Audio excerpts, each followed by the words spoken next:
November 18, 2017 at 2:20 p.m. Turkey will soon share evidence that the United States has supplied the PKKPYD terrorist organization with arms, the country's foreign minister said Friday.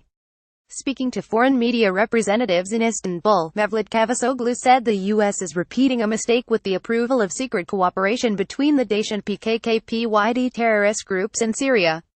A recent PKKPYD deal to allow hundreds of Daesh terrorists to escape Raqqa has received a strong reaction from Turkey. Read Turkey asks U.S. about jail traitor. Pentagon spokesman Eric Pan on Tuesday defended the deal, saying it was part of a local solution to a local issue. But Cavusoglu warned that PKKPYD is gaining more and more territory, which is a very risky development. Referring to the good cooperation between YPG and Daesh between two terrorist organizations, he said nobody denies it. We have been telling our U.S. allies and others in the coalition that there is no difference between YPG and the PKK and that YPG is not fighting for freedom or the unity of the country but fighting to gain more territory in the country. Criticizing the U.S. for not keeping its promise that PKKPYD forces would withdraw from Raqqa, he said they have not been able to pull back YPG from any town. Now, you see the statement which said they would continue to work with YPG. We are going to share soon the photos and evidence showing weapons that the U.S. has been giving to YPG and also weapons made in other coalition states, including Germany. Afrin, a serious threat is for the northwestern Syrian province of Afrin. The minister said there were also terrorists in the region which targeted Turkey. They attack our security personnel, and they are using the weapons given by some countries in the coalition, he said. Afrin poses a serious threat to our national security. So wherever there are terrorists, we need to eliminate them. The Turkish armed forces TİSK are reportedly planning to set up 12 observation and security points in Idlib as part of the Astana peace process while preparing to extend the operation to Afrin and Manbij.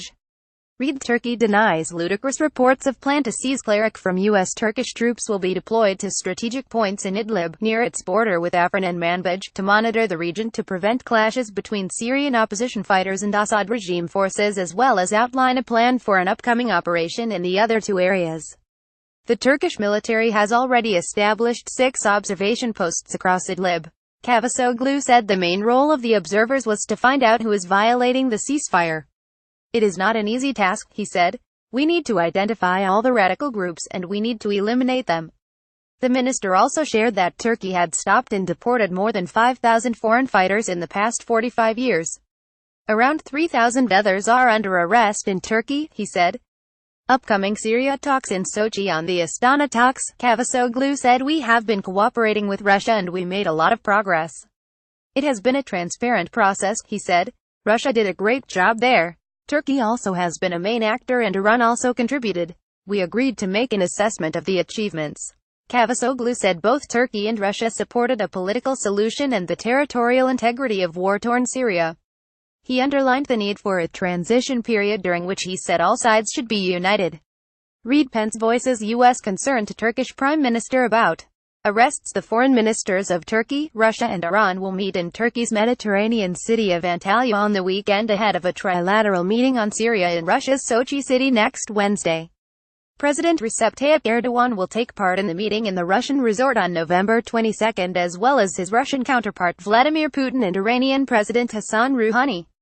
The 3 guarantor countries will discuss the progress on reducing violence in Syria and de-escalation zones which were established after the Astana talks.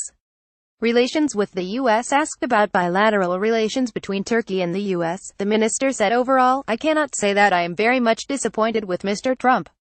However, he added that the U.S. policy towards PKKPYD has unfortunately not changed.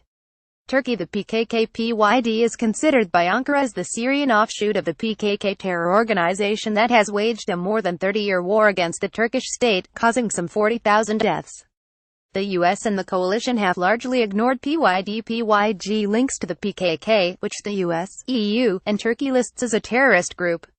Also reminding about another problem between the two states, the extradition of Fethullah Gulen, the minister said we requested his extradition, and we have submitted all the evidence that he was behind the failed coup. Meanwhile, we requested his temporary arrest and an investigation. He said none of the demands were met. Okay, extradition might take some time, but we needed to see the investigation. Gulen has been threatening us from there and still is free enjoying everything, he said. Fethullah Gulen organization and its U.S.-based leader Fethullah Gulen orchestrated the defeated coup attempt of July 15, 2016, which left 250 people killed and nearly 2,200 injured. Ankara also accuses Fethullah Gulen organization of being behind a long-running campaign to overthrow the state through the infiltration of Turkish institutions, particularly the military, police and judiciary. Cavusoglu stated that there were many reports that Fethullah Gulen organization had violated and infiltrated the American system. Read Erdogan swipes at Russia, U.S. missions in Syria. It is very interesting that there is no investigation of him, he said. The minister also talked about the arrest of a local employee at the U.S. consulate in Istanbul over alleged ties to Fethullah Gulen organization. Following his arrest, the U.S. Embassy in Ankara announced the suspension of non-immigrant visa services to Turkish nationals. A month later, the embassy announced visa applications were being processed on a limited basis at its diplomatic missions in Turkey. The U.S. had claimed the decision to resume visa services came after Turkey's assurance that no additional local employees of the U.S. mission would be investigated, detained or arrested. Cavusoglu said, "We did not give any assurance. They asked whether there was another investigation and we said no." Also touching on Turkish businessman Reza Zarraf, who has been in jail in the U.S. pending trial, the minister said Turkey sent a second diplomatic note on Wednesday to the U.S. asking it to clarify Zarraf's condition following some media reports. He was arrested last year on fraud and are on sanctions-related charges. When you look at the indictment of Mr. Zarraf, it is also a Fethullah Gulen organization-motivated one. This is for sure. Cavusoglu said Fethullah Gulen organization could not succeed in the coup and is now trying to get U.S. support. Underlining the importance of keeping the dialogue channels open, he said, "I am sure we will overcome our bilateral issues through dialogue."